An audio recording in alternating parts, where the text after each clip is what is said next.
Okay, let's go! Okay, Nüssli. Filmst du? Sehr verehrte Kickbase-Gemeinde, liebe Freunde, haben wir internationale Gäste da? Luxemburger bin ich. Halb. Then we will switch to English now. Okay. Dear community, dear friends, dear family, I'm quite happy to present to you today the European eel, Angela in Latin. We will present some recent insight into the European eel and its close relatives in America and Japan.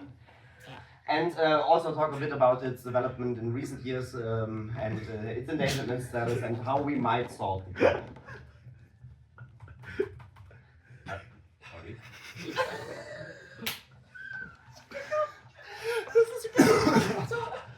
Die Tastatur ist wirklich kaputt. Aber es ist Touch. Yeah, this is doof. We will talk about the life cycle first. This is a larvae of an eel, and over some time it develops to a glass eel, and it becomes quite more eel-like, as you can see. It may take up to 3 years, and here we see a map and on how basically the size of the larvae was measured, and you see that the smallest examples have been found in a place called the Zaragoza Sea. We see the size in millimeters here, and so basically the scientists in the beginning of the last century backtracked the origins of the eel, and we see here a map of different scientific vessels that took measurements, and in full colors we see research ships, and in the open circles are quite other vessels that are in the vicinity, and also we see here quite a large concentration, which is a region in the Atlantic Ocean bounded by 4 currents, and the Gulf Stream is taking right upon this path, and we see that the Bahamas are also quite near this region, also the Bermuda Triangle you might know, and it is the birthplace of all European and American eels. It's crazy. That's krass. Crazy. In the scientific community we call this the panmixia theory, and it generally gets as accepted. Girls.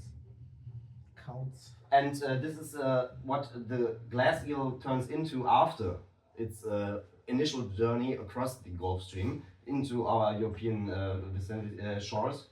And the yellow eel, as you can see, is defined by its color, and it is the early adolescence of the eel. They transform into this kind of eel that quite resembles the eel that we all know from our local shores. In the coastal regions, and the males actually stay a little bit longer there, and females do travel. I do apologize, David Pin. Apologize for the interruption. The technology, you know what it is. Females do move into freshwater a little bit earlier, and the eel do live here for up to 20 years, so they are quite old, and during this time they do not reproduce, but instead they turn in the end of their life cycle into the silver eel and sexually mature. The anus closens up and they stop feeding if they have no anus anymore. The genitals really develop only in this late stage of the eel's lifetime, and in general we can say that a morphological and physiological transformation takes place. It is called a silvering process, and there are some studies around this topic that cover the migration into the Zaragoza Sea, back where they all came from, since the eel travel back to their birthplace in the end of their life. The silvering process prepares the eels for their long journey back, as they do not feed anymore and swim against the current of the Gulf Stream over 3,000 kilometers. And a lack of observation of this migration has led to the belief that the European eel is actually the same species as the American eel, and all species, examples are actually from American eel, which are much closer to the birthplace. But it has turned out now that the eel actually swims all the way and has to overcome the stream of the Gulf current in quite some time. We see here the body length of across the age of eel females. And as you can see, there is a clear trend. We have here 12 years, and the trend is definitely increasing. So the eel has to get quite strong to overcome all these obstacles. Here we see, in summary, the life cycle of the eel. And actually, you might not notice, the eel is considered in the scientific community as an anti-salmon, or you might say the salmon is the anti-eel. This is because of eels spend the majority of their life in continental freshwater. This is the stage we see here, when the alga develops into the yellow eel, and all until the silver eel leaves the continental waters. And their early development and reproduction take exclusively place in the spawning area here, and until the glass eel in the saltwater, in the ocean. For the European eel, this is in the Atlantic Ocean, and there are also Pacific freshwater eel. Mating has never been observed by humankind, so no one has ever filmed or observed the mating process of eel, but due to the backtracking of the larvae, we will have time for questions later, thank you very much. Due to the size measurements taken by larvae, we can see that the origin is definitely backtraceable there. And this is the inverse behavior of salmon. Because salmon, as you might know, swim up the river, up the stream to reproduce there and lay their eggs, and die there, but they live their life in salt water. So the eel is the inverse salmon in that sense, or as you might say, the salmon is the inverse eel. Yeah. Now we come to the most pressing part of this talk, because the endangerment status is critical, and we see here a measurement of the GLM recruitment, which is basically just a measurement of how many eel are found in general, and you see the trend has basically in the last 50 to 70 years lessened by over 95%. The eel is a very endangered species, and it is actually a glass eel is a delicacy in some areas of Spain. But there have nowadays been, of course, other options, and the eel production has increased since 1980. You have to say that the eels are not directly produced there, but instead young eel are isolated from the wildlife, and then they can be eaten.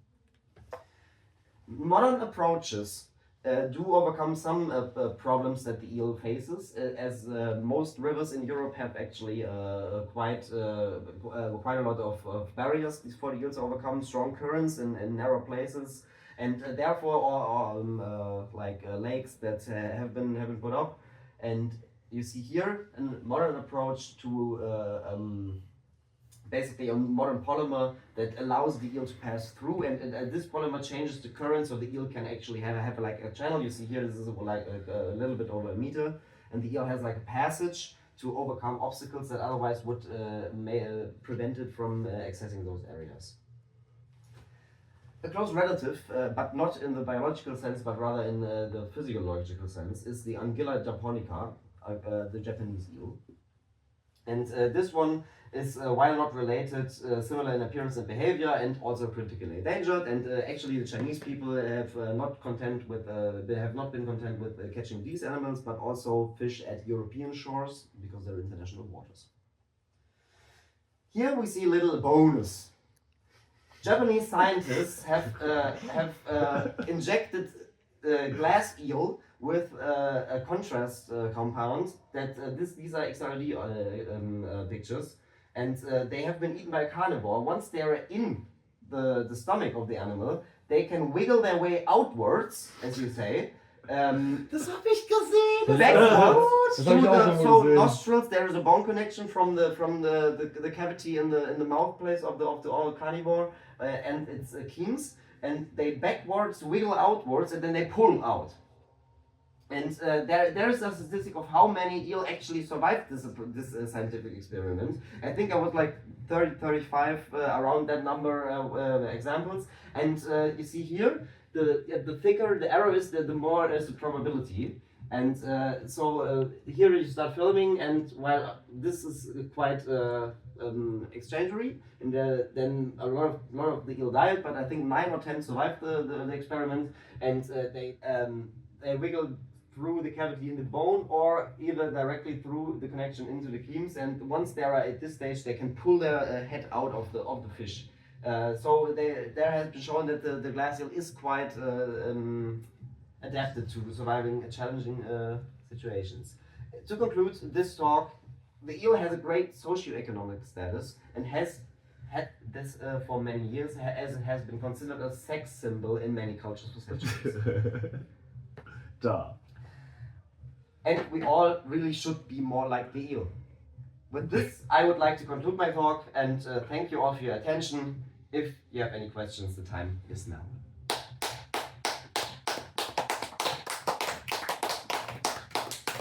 Woo!